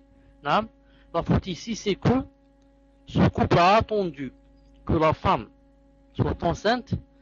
Maintenant, la question est venue et ils ont des doutes et ils ont des ressources et ils veulent demander. En principe, une chose pareille, on ne doit pas faire un pas avant d'être sûr que ce qu'on va faire est valide. Mais nous, pour penser bien des gens, on va dire que, puisqu'ils ont entendu la fatwa, ils ont entendu que un élève de Ibn Baz a dit cela et que sûrement que c'est quelqu'un qui a du ilm, etc. S'ils ont marché sur cette chose, même si c'est faux, ils sont excusés à condition qu'ils corrigent si c'est faux. Et là, je passe au deuxièmement qui est quand le père refuse de marier par exemple sa fille alors qu'elle remplit le prétendant remplit les conditions, et qu'il ne veut pas la marier avec tous ceux qui remplissent les conditions. Dans ce cas, la tutelle s'enlève de lui et va au plus proche, c'est-à-dire d'abord au grand-père, ensuite à son fils si elle l'a, ensuite le petit-fils, ensuite à son frère, ensuite le frère consanguin, d'abord le frère consanguin, ensuite le frère paternel, ensuite le fils du frère paternel, ensuite à l'oncle des deux côtés, ensuite l'oncle paternel, ensuite le fils de l'oncle paternel. Ensuite, s'il n'y a rien, ça passe à un étranger. Mais on ne va pas directement passer comme ça à un étranger, bi'idnillahi subhanahu wa ta'ala. De toute façon, s'il y a un des tuteurs que je viens de citer, sauf bien sûr si c'est le tribunal qui l'a marié, le tribunal musulman. Maintenant, si en écoutant cela, il trouve que ils ont sauté sur des tuteurs, il y a des tuteurs, ils ont sauté sur eux, ils sont allés directement vers un étranger. Dans ce cas, la moindre des choses, c'est de refaire l'acte. C'est de refaire l'acte, naam, en présence du tuteur le plus proche. Bi'idnillahi subhanahu wa ta'ala. Wallahu ta'ala a'lam. Tfaddal le suivant. Salam alaikum shir et à tous les musulmans. Voici ma question. Mon mari a une sœur qui pratique la sorcellerie et la voyance. Elle ne craint pas Allah. J'ai dit à mon époux de s'éloigner d'elle et de mettre des distances, mais il ne veut pas. Il me dit qu'elle ne fait pas ça pour faire du mal, mais pour son propre intérêt. Il continue à la voir et à lui parler comme si de rien n'était. Il va chez elle, il s'appelle et il ne lui est fait jamais de rappel concernant l'association qu'elle commet. Merci de bien vouloir lui expliquer qu'il faut s'éloigner d'elle. Barakallahu fikum, salam alaikum. Wa alaykum assalam wa rahmatullahi wa barakatuh. Est-ce que je comprends que cet homme est en train de m'écouter? J'attends la réponse. Alhamdulillah. Donc je dis à ce frère, salam alaikum. Sache, cher frère, barakallahu fik, que en islam, naam, il y a une chose qui s'appelle l'amour en Allah et la haine en Allah subhanahu wa ta'ala. Et que Allah subhanahu wa ta'ala a montré dans le Coran que même le père, naam, le fils, le frère, toute la famille, s'ils sont dans un grave péché qui est la mécréance ou ce qui s'approche de cela, qu'on ne doit pas être leurs alliés et ne pas les aimer, jusqu'à ce qu'on doit même se désengager d'eux, jusqu'à ce qu'ils reviennent vers la vérité. Faire la voyance et prédire l'avenir, c'est de la pure mécréance. Car le messager d'Allah a dit, quiconque va chez un mécréant, va chez un kahan, un voyant, ou bien celui qui prédit l'avenir, il a dit, s'il ne le croit pas, il va juste pour rire ou le présenter, 40 jours sa prière n'est pas acceptée, 40 jours. S'il le croit maintenant, il a dit, il est devenu mécréant, il a mécru en ce qui est descendu sur le prophète. فَقَدْ كَفَرَ بِمَا نُزِّلَ عَلَى مُحَمَّدٍ. Naam. Wa alaykum salam, barakallahu fik, jazakallahu.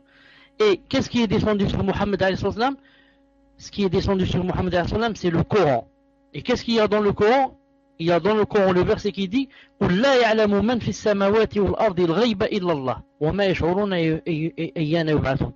Et dans le Coran, il y a le verset qui dit personne ne connaît ce qu'il y a dans les cieux ou dans la terre, sauf Allah subhanahu wa ta'ala. قُلْ لَا يَعْلَمُ مَنْ فِي السَّمَاوَاتِ وَالْأَرْضِ الْغَيْبَ. Dit personne de ceux qui sont dans les cieux ou bien dans la terre ne peuvent connaître l'avenir. Comme ça Allah ta'ala dit dans le Coran. Et cette personne dit que c'est pas vrai. Moi je prédis l'avenir et je peux savoir ce qui peut se passer. Donc c'est une personne pareille, ou bien elle a mécru au Coran, donc elle est devenue kafira. Ou bien elle a dit, je reconnais que seul Allah subhanahu wa ta'ala connaît l'avenir, mais moi je joue comme ça avec les shayatin, etc. Il me donne certaines paroles, etc. Et dans ce cas, elle a fait un très très grave péché. Si ce n'est pas du kufr, de la mécréance, ça devient au moins un très très grave péché. Donc toi mon frère, si tu veux que demain quand tu vas rencontrer Allah subhanahu wa ta'ala, si tu veux ne pas le rencontrer en colère de toi, il faudrait faire une de deux choses. Ou bien lui faire la da'wa et lui dire de craindre Allah subhanahu wa ta'ala et que c'est très grave ce qu'elle fait, etc. Ou bien dans le cas où elle dit moi je veux pas t'entendre et laisse-moi, c'est mes affaires, etc., de te désavouer d'elle et de dire Allahumma, je te prends comme témoin que je me désavoue de ma soeur, que ce n'est plus ma soeur jusqu'à ce qu'elle fasse la tauba et elle revienne vers Allah subhanahu wa ta'ala. Les gens, elle va chez les voyants, elle pratique pas la voyance, cher. Elle va chez les voyants, donc elle fait un grand péché, il essaye de lui faire la da'wa. Donc c'est maintenant, si c'est pas elle qui fait la voyance, si c'est elle qui va chez les voyants, il lui fait la da'wa et lui montre que celui qui va chez le voyant, ou bien il le croit ou bien il ne le croit pas. S'il ne le croit pas, 40 jours, sa prière n'est pas acceptée. S'il le croit, il est devenu mécréant. Voilà, il lui répète ça, Inch'Allah Ta'ala, et il lui dit ces choses jusqu'à, Inch'Allah Ta'ala, qu'Allah Ta'ala la fasse revenir vers le haqq. Naam. Tfadla Inch'Allah dans le prochain. Donc c'est la question de Rayana 8, je l'ai reçue. Assalamu alaikum. Mon mari connaît un frère qui a beaucoup de waswas quand il commence à faire des actes d'adoration. Il a des doutes sur sa sincérité envers Allah subhanahu wa ta'ala. Exemple, quand il va à la mosquée pour prier, il se dit c'est pour sa famille ou autre. Ou plus grave encore, il insulte Allah subhanahu wa ta'ala dans sa tête. Il voudrait pratiquer tranquillement et sincèrement son din et avoir le moins de waswas. Quel conseil pouvez-vous lui donner pour qu'il en ait moins? Wa alaykum salam wa rahmatullah wa barakatuh. Naam. Le messager d'Allah a dit Inna shaitan ma'al wahid wa huwa min ithnayn abad. Le shaitan est avec la personne quand elle est esselée. Mais quand on est deux, le shaitan est loin. Donc cette personne ne doit pas rester seule. Chaque fois qu'elle reste seule, le shaitan va venir et lui faire des waswas. Mais elle doit s'occuper au maximum à quoi? À être avec des gens, à écouter les doros, à écrire, à lire, à faire des invocations, et de ne pas rester comme ça, à rien faire, et à laisser le shaitan venir faire les waswas. Et aussi à chaque fois qu'elles sent que le shaitan est venu, qu'elles disent par exemple Ayatul Kursi, ou bien Qul Wallahu, Qul A'udhu bi Rabbil Falaq, Qul A'udhu bi Rabbin Nas, qu'elles disent des invocations où on dit par exemple Amantu billahi wa bi rusulihi, Allahu ahad, Allahu samad, lam yalid wa lam yulad wa lam yakun lahu kufuwan ahad. Elle crache 3 fois sur son épaule gauche. Et comme ça, jusqu'à ce que le shaitan aille bi'idna azawajal, ou bien du moins jusqu'à ce qu'elle faiblisse, elle fasse faiblir ce shaitan. Et ce qu'elle ne doit pas faire maintenant, ça c'est ce qu'elle fait. Et ce qu'elle ne doit pas faire, c'est de ne jamais refaire la chose à cause du shaitan. De ne jamais dire cette salade que je viens de faire, je crois ceci, je crois cela, peut-être je ne l'ai pas bien faite. Elle ne va pas refaire la salade. Je sais pas, peut-être si j'ai bien fait les ablutions, j'ai pas fait, j'ai pas dit bismillah au début. Elle refait pas les ablutions. Et comme ça, naam. Et quant aux insultes qu'elle a dans la tête, Allah Ta'ala ne va pas la punir pour quelque chose qui lui vient forcer. Allah Ta'ala te punit si c'est toi qui veux dans ta tête insulter Allah. Quand ce sont des insultes qui viennent d'elle-même, sans que ce soit toi qui les veuilles, et en plus de cela, tu dis mais tu lis le Coran, etc. Allah Ta'ala ne te punira pas. Fais le djihad, c'est un djihad que tu es en train de faire jusqu'à ce qu'Allah subhanahu wa ta'ala te guérisse. Je demande à Allah Ta'ala le tout-puissant qu'il te guérisse et éloigne de toi tous les waswas. Fadla le suivant, Inch'Allah. Assalamu alaikum, shir. Un frère demande. Une sœur juive s'est convertie à l'islam et souhaite écrire un livre sur l'islam et recherche de l'aide afin de pouvoir réaliser ce livre. Celle-ci souhaite mon aide. Je l'ai invitée à revenir aux savants et prendre la science des gens compétents. Ma question, quels conseils pouvez-vous leur donner, sachant qu'elle est convertie et qu'elle n'a pas de science malgré sa noble intention, celui d'écrire un livre sur l'islam? Wa alaykum salam wa rahmatullah wa barakatuh. Je félicite cette sœur pour, comme on vient de dire ici, pour son humble intention d'écrire quelque chose pour l'islam, pour Allah subhanahu wa ta'ala. Mais en même temps, je conseille à cette sœur, si elle veut écrire quelque chose, qu'elle n'écrive alors que pour citer dans ce livre son expérience personnelle. Et comment, étant juive, elle a été guidée vers l'islam, quelles sont les causes, et comment Allah Ta'ala lui a ouvert ses portes, et qu'est-ce qu'elle ressent maintenant par rapport à ce qu'elle ressentait, et la grande joie qu'elle a maintenant dans le cœur, et comment sa vie a changé, etc. Tout cela pour exhorter les autres à rentrer dans l'islam. Mais je ne lui conseille nullement de parler de sharia, et de dire que les salades c'est ceci sunna, ceci c'est sunna recommandé, ceci c'est haram, ceci c'est... Pourquoi? Parce qu'elle n'a pas de science, et elle risque alors d'égarer, même si elle a une bonne intention. Voilà, Inch'Allah Ta'ala, mon conseil. Que si elle n'écrit que de choses personnelles pour raconter son expérience aux autres, naam, pour que, Inch'Allah Ta'ala, soit un bon modèle. Et je lui conseille de commencer dès maintenant à s'occuper de la science, qui est la première chose obligatoire après avoir fait la tawbah, après avoir fait la shahada. Naam. تفضل إن شاء الله تعالى le suivant. Prochaine question, c'est Abdel Haq. C'est à votre tour, Inch'Allah. Oui, vous pouvez prendre le micro, Inch'Allah, pour poser votre question. Si vous êtes un frère, si vous êtes une sœur, c'est pas possible. Naam, salam alaikum wa rahmatullahi wa barakatuh. Est-ce qu'il y a du son?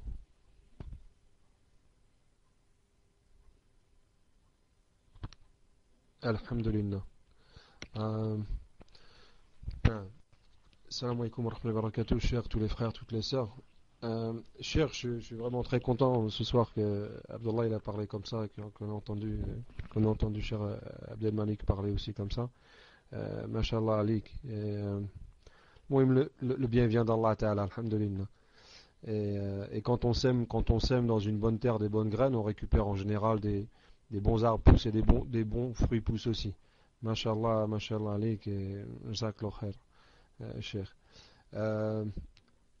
Bon, je voulais poser la question ce soir, c'est sur l'Idda.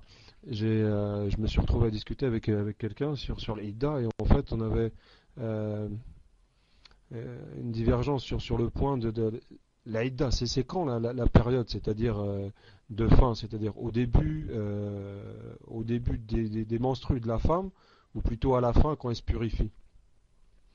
Parce que je voyais dans le livre donc Kitab At-Talaq, donc le Sahih Bukhari, dans le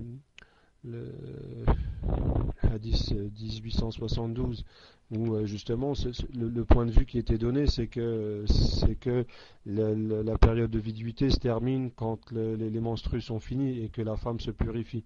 Là, l'homme peut soit reprendre sa femme, soit la répudier. Et puis l'autre avis qui serait plutôt que, enfin là voilà, mais l'autre avis, je voudrais avoir un éclaircissement, savoir qu'est-ce qui est le plus authentique sur l'Idda. Je repasse le micro, cher. Et jazakallah khair, Inch'Allah. Wa alaykoum salam wa rahmatullah, barakallahu fik, jazakallah khairan toi aussi. Je profite de l'occasion quand quelque chose que je devais dire, yani je me le rappelle, je profite de la dire avant d'oublier. Naam. Et ensuite je réponds au frère, Inch'Allah Ta'ala. Naam. Je voulais dire que je vous ai dit la fois passée que ces temps-ci, Inch'Allah Ta'ala, si vous pouvez, jazakumullahu khairan, naam, ne m'envoyez pas au Gmail, ne m'écrivez pas au Gmail jusqu'à ce que, Inch'Allah Ta'ala, je vous dise. Jusqu'à ce que, Inch'Allah Ta'ala, je vous dise. Ces temps-ci, je suis saturé, ensuite je me sens pas, yani, je ne peux pas écrire comme ça facilement, ni donner les délits, etc. C'est pour ça que, barakallahu fikum, ceux qui peuvent téléphoner, téléphonent, ceux qui ne peuvent pas, yani, disent à une autre personne de téléphoner à leur place, et ils entendent la réponse comme ça directement au téléphone, ou bien directement maintenant dans le DAS. Ensuite, maintenant pour le téléphone, c'était jusqu'à 5 heures, mais je le laisse maintenant jusqu'à presque 6 heures, c'est-à-dire 18 heures au lieu de 17 heures. Et très bientôt, Inch'Allah Ta'ala, il sera matin et soir. Al-Muhim. En ce qui concerne la période de viduité, c'est très clair. En ce qui concerne la période de viduité, quand est-ce qu'elle se termine, il y a différence. Il y a divergence. Pourquoi? D'après le verset. Le verset, est-ce que est-ce que c'est la purification ou bien est-ce que c'est les menstrues et le sang? C'est d'après cela qu'il y a la divergence. L'avis le plus sûr, c'est que la femme, quand son mari la divorce et qu'elle est purifiée, elle est pure par exemple, et il vient de la divorcer. S'il l'a touchée ou il ne l'a pas touchée. Non. Maintenant, s'il l'a divorcée, elle n'a pas les menstrues, qu'est-ce qu'elle va faire? Elle attend les prochaines menstrues. Elle se purifie. Elle attend une deuxième fois les menstrues, elle se purifie. Elle attend une troisième fois les menstrues, elle se purifie. Ça veut dire qu'elle n'a plus de sang. L'avis le plus sûr, c'est que après cette purification et qu'elle n'a plus de sang, elle doit prendre la douche et se laver. C'est-à-dire qu'avant le lavage, elle n'est pas encore mariable. Non, elle ne peut pas se marier avant de prendre cette douche. Comme ça, a dit Cheikh Al-Albani, se basant sur un hadith authentique, où le messager d'Allah a dit il a dit si elle se lave. Et les savants ont dit sauf si elle a retardé son lavage jusqu'au dohou là, on attend. Maintenant, si elle est malade, elle ne peut pas se laver ou là, ça c'est autre chose. Mais si elle peut se laver, on doit attendre non seulement que le sang se termine, mais encore qu'elle se lave. Et là, j'ouvre une parenthèse pour dire aux femmes, pour dire aux sœurs, qui, si elles sont divorcées, la qaddar Allah, si jamais elle est divorcée, par exemple, alors qu'elle avait des menstrues, bien sûr c'est bid'a, c'est haram, mais elle ne doit pas prendre en compte les menstrues qu'elle a. Si son mari la divorce avec les menstrues, elle ne prend pas en compte les menstrues qu'elle a.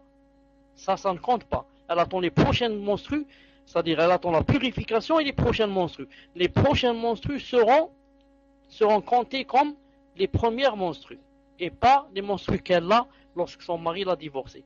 Tfadlal, prends le micro. Tfadlal. Donc en fait, je voulais confirmer que j'avais bien compris ce que vous disiez, c'est-à-dire que si dans le cas où le frère il a dans le cas où le frère il veut reprendre sa femme 5 minutes après que ses règles ont commencé, c'est donc valable.